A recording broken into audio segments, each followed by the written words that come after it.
नमस्कार, मैं मृदुला श्रीवास्तव सी न्यूज भारत में आपका स्वागत करती हूँ। वक्त हो गया है न्यूज बुलेटिन का। बुलेटिन में खबर की शुरुआत करेंगे बैतूल से, जहां नेहरू पार्क चौपाटी पर गैस सिलेंडर ब्लास्ट होने से लगी आग। साथ ही आपको बताएंगे कब और कहां चोरों ने मकान का ताला तोड़ सोने चांदी सहित उड़ाई नकदी। इसी के साथ आगे बढ़ेंगे और बात करेंगे कौशाम्बी की, जहां आपको दिखाएंगे कैसे खागा इलाके में पिकअप व बाइक की भिड़ंत में 3 लोग गंभीर रूप से हुए घायल। ऐसी ही तमाम खबरों पर करेंगे विस्तार से चर्चा। बैतूल में नेहरू पार्क की चौपाटी में बबलू यादव की चाट चाइनीज की दुकान में गैस सिलेंडर ब्लास्ट होने के कारण आग लग गई। घटनास्थल के आसपास के लोगों का कहना है कि एक धमाके की आवाज आई और देखा तो दुकान से आग की लपटें निकल रही थी। घटना की जानकारी नगरपालिका की फायर ब्रिगेड को दी। मौके पर पहुंची गाड़ी ने आग बुझाई। वहीं गैस सिलेंडर ब्लास्ट होने की जानकारी सामने आ रही है। बताया जा रहा है कि दुकान संचालक का लगभग 10 बजे अपनी दुकान बंद करके घर चला गया था और 12:30 बजे के करीब दुकान में आग लग गई। वहीं पुलिस आगजनी के मामले की जांच कर रही है। बैतूल से सीनू संवाददाता राहुल नागले की रिपोर्ट। झांसी के थाना टोड़ी फतेहपुर के अंतर्गत आने वाले ग्राम ढुरवाई में मनोहर लाल अहिरवार पुत्र कंचन लाल के घर में रात्रि में चोरों के द्वारा एक साथ 5 कमरों के ताले तोड़कर चोरी की घटना को अंजाम दिया गया। तो वही मामले की जानकारी पीड़ित को सुबह हुई। जानकारी मिलते ही पीड़ित ने घटना की जानकारी संबंधित थाना टोड़ी फतेहपुर पुलिस को दी। वहीं जानकारी मिलने पर पुलिस भी घटनास्थल पर पहुंची और मामले को लेकर जांच शुरू कर दी है।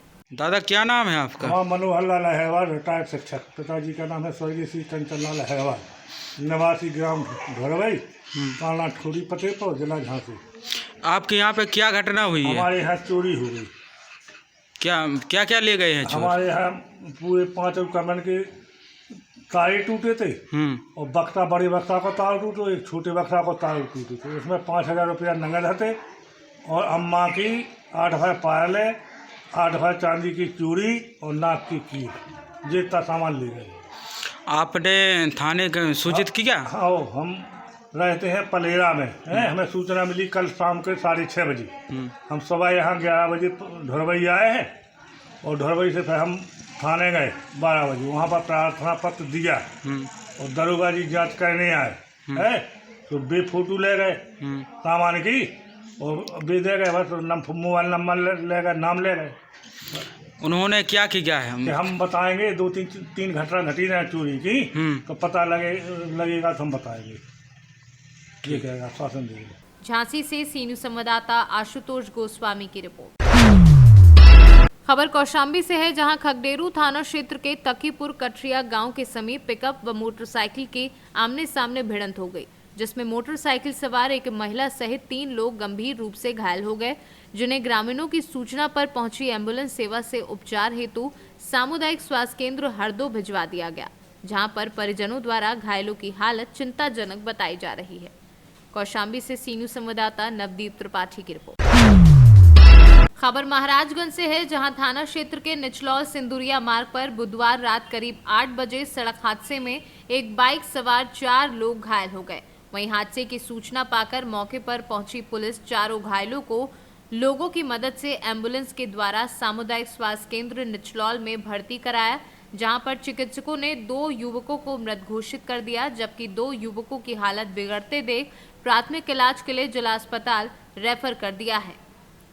महाराजगंज से सीनू संवाददाता आशुतोष द्विवेदी की रिपोर्ट।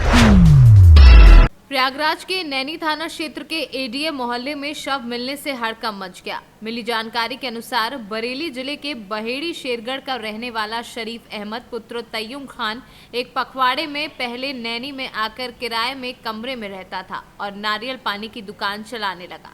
वह 15 दिन पहले ही आया था। वहीं संदिग्ध परिस्थितियों में गुरुवार की सुबह उसका शव कमरे में पाया गया। सूचना पर पहुंचे डीसीपी यमुनानगर दीपक भूखर, एसीपी करचना अजीत सिंह चौहान के साथ पुलिस जांच में जुटी हुई है।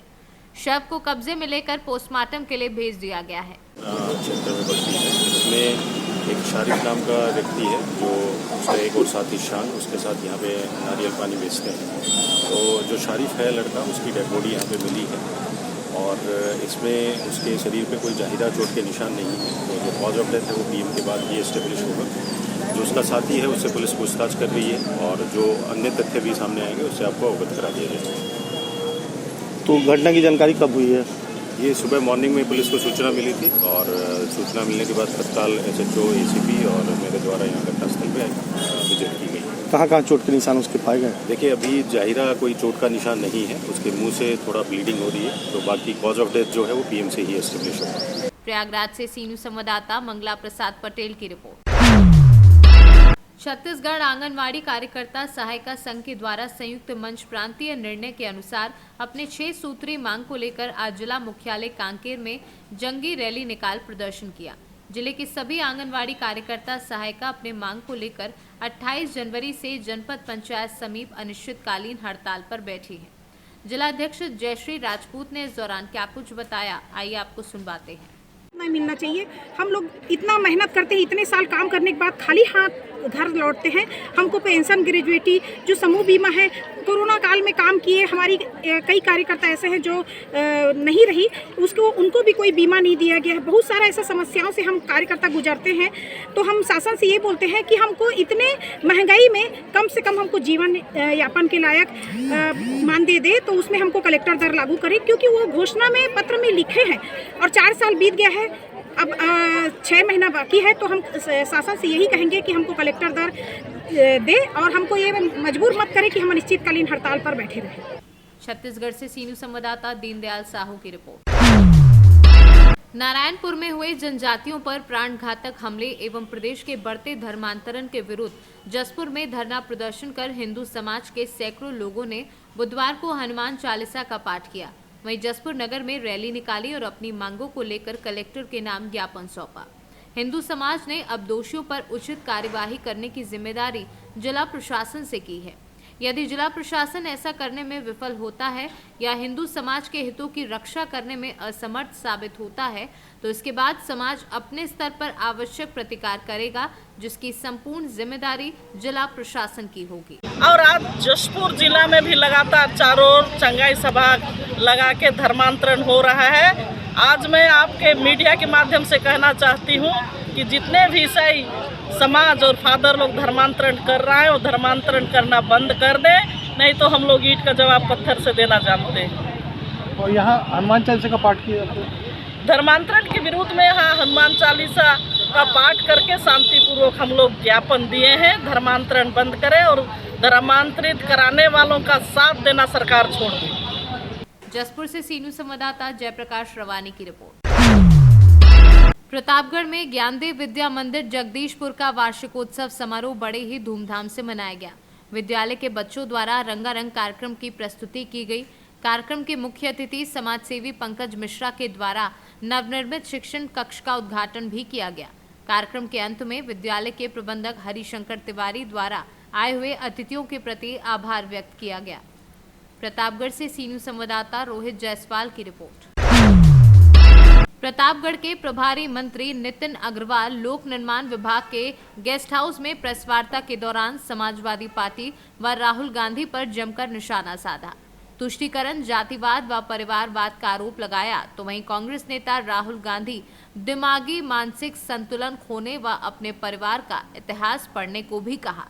और क्या कुछ कहा मंत्री ने, आइए आपको सुनवाते हैं उन्हीं की जुबानी। क्या आपका विजन है? देखिए, मैं इस प्रकरण पे केवल इतना ही कहूँगा कि समाजवादी पार्टी के नेता जनता का ध्यान जो विकास की योजनाएं चल रही हैं उससे भटकाने का प्रयास कर रही है। ये समाजवादी पार्टी केवल तुष्टीकरण की राजनीति करके आगे बढ़ी, परिवारवाद की राजनीति पे आगे बढ़ी, जातिवाद की राजनीति करने पे आगे बढ़ी, लेकिन जब विकास की बात आई तो विकास के मुद्दे पर उन्होंने प्रदेश को हमेशा पीछे ढकेलने का काम किया। आज माननीय योगी जी के नेतृत्व में उत्तर प्रदेश की सरकार जो विकास के कार्यक्रमों को आगे बढ़ा रही है और ग्लोबल इन्वेस्टर समिट जैसे कार्यक्रम जो उत्तर प्रदेश में आयोजित होने जा रहे हैं, जहां 25 लाख करोड़ से ज़्यादा का निवेश उत्तर प्रदेश में होने जा रहा है, उस पर ध्यान भटकाने के लिए समाजवादी पार्टी के नेता अनर्गल बयान दे रहे हैं और जनता को भ्रमित करने का काम कर रहे हैं। मंत्री जी, इसी अनर्गल बयान का संघ प्रमुख मोहन भागवत ने समर्थन करते हुए ब्राह्मणों पे पूरा ठीकरा फोड़ दिया है। देखिए, ऐसा कुछ नहीं है। आदरणीय भागवत जी पे पहली बात तो वो बहुत वरिष्ठ हैं और मैं ऐसे कोई टिप्पणी नहीं करना चाहूँगा, लेकिन मैं केवल इतना ही कहूँगा कि समाजवादी पार्टी जो विघटन की राजनीति करती है, ऐसे बयानों से समाजवादी पार्टी के नेता अगर उत्तर प्रदेश की जनता को भ्रमित करने की कोशिश करेंगे तो ऐसा संभव नहीं होगा। राजधानी का नाम बदलने के लिए आपके एक सांसद ने पत्र लिखा है, आप उससे सहमत हैं? नहीं, देखिए ये निर्णय मेरा नहीं है, ये निर्णय सरकार का होता है कि क्या करना चाहिए। माननीय सांसद जी ने कोई मांग जरूर रखी है, मैंने भी उसको आज पढ़ा था पेपरों में, लेकिन ये निर्णय सरकार का होगा कि सरकार इस पर क्या निर्णय। राहुल गांधी सदन में लगातार अडानी को लेकर के सरकार पर और खासतौर से मोदी जी के ऊपर हमला कर रहे हैं, यहाँ तक कि उनकी फोटो दिखा रहे हैं फ्लाइट में, चार्टर प्लेन। तो किस रूप में लेते हैं आप? देखिए राहुल जी, मैं समझता हूँ कि राहुल जी अपना थोड़ा सा मानसिक संतुलन खो बैठे हैं। प्रतापगढ़ से सीनू संवाददाता रोहित जायसवाल की रिपोर्ट। खबर प्रतापगढ़ से है, जहां कुंडा संग्रामगढ़ थाना क्षेत्र के किंधौली गांव निवासी आभा और सावित्री मिश्रा पत्नी विनोद कुमार मिश्रा अपने मायके में रहती थी। मृतका के 2 पुत्र थे, दीपेंद्र मिश्रा तथा अरविंद। बीते जुलाई माह में मृतका के पिता घनश्याम तिवारी तथा माता द्रौपदी ने अपने बड़े नाती मित्रता के पुत्र दीपेंद्र के नाम अपनी 2.5 बीघा जमीन बेनामा कर दी थी, जिसके कारण मृतका के पति विनोद कुमार नाराज रहते थे। उनका कहना था कि मेरे 2 पुत्र हैं तो एक ही को क्यों पूरी जमीन दी। इसी बात को लेकर पति पत्नी में अक्सर विवाद होता रहता था। पति पत्नी के विवाद के चलते विनोद कुमार हफ्तों से घर में खाना पीना नहीं खा रहा था। बुधवार की रात पति पत्नी अपने कमरे में सोने चले गए, जबकि मृतका के माता पिता दीपेंद्र के साथ दूसरे मकान में सो रहे थे। घटना की सुबह मृतका की मां बेटी और दामाद को जगाने पहुंची तो पति पत्नी दोनों लहूलुहान हालत में जमीन पर पड़े थे। पत्नी की मौत के बाद पति ने हाथ की नस काटकर तथा फांसी लगाकर आत्महत्या का प्रयास किया था। सूचना पर पहुंची पुलिस ने गंभीर हालत में पति को इलाज के लिए CHC संग्रामगढ़ भेज दिया, जहां से मेडिकल कॉलेज रेफर कर दिया है। घटनास्थल पर पहुंचे CO लालगंज राम सूरज सोनकर, प्रभारी निरीक्षक संग्रामगढ़ सत्येंद्र राय ने शव को कब्जे में लेकर पोस्टमार्टम के लिए भेज दिया है। दिल्ली करिया तो हम थोड़ा सा इशारा कहते कि एक ठेला तो नहीं खुला, जब वह कहती दरवाजा कहते ठेले तो खुल गया, या हम बरामदा ठेले तो ही खुल गया। और जो यहाँ हम हाथ लगाए कि बिटिया जो नहीं रहती हम हाथ लगाए तो जो है तो बंद रहा।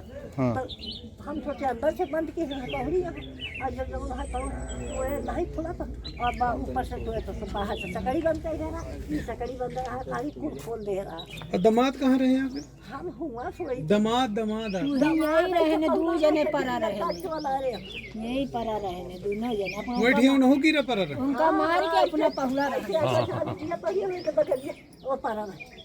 उन्हों की चोट लगी है का? नहीं लगा है, उनके खड़े खड़े तो गए हाथ खड़े खड़े का हमारे भैया का खाए, हमारे भैया का खाए, हमारे तो लागे तो कहे। सर, संग्रामगढ़ थाना क्षेत्र में जो घटना घटी है इसके संबंध में कुछ बताएंगे? आज सुबह थाना प्रभारी संग्रामगढ़ को सूचना जरिए टेलीफोन मिली कि ग्राम किंधौली में एक महिला की हत्या हो गई है। मौके पर जाकर जांच करने में पता चला कि पति पत्नी में विवाद था। पति का नाम विनोद कुमार मिश्रा है, जिनकी उम्र 55 साल है। पहले लुधियाना में रहते थे, रक्षाबंधन पे आए और ई रिक्शा लेकर के चला रहे थे। 15-20 दिन से इनके बेटे विपिन ने बताया कि 15-20 दिन से ये खाना नहीं खा रहे थे। पति पत्नी में विवाद था, जिसके संबंध में उन्होंने पत्नी को गड़ासे से काटकर हत्या कर दी तथा अपने भी ब्लेड से नस काटी तथा फांसी लगाने का प्रयास किया। मौके पर ब्लड और बाका जिससे उन्होंने हत्या की थी बरामद है। इनके बेटे से पूछताछ की जा रही है। घटना की तहरीर मिलने पर FIR दर्ज कर कार्रवाई की जाएगी। प्रतापगढ़ से सीनू संवाददाता रोहित जायसवाल की रिपोर्ट। फिलहाल के लिए इस न्यूज बुलेटिन में बस इतना ही। देश और दुनिया की तमाम खबरों को जानने के लिए देखते रहिए सी न्यूज भारत। हर खबर आपके साथ, आपके हाथ।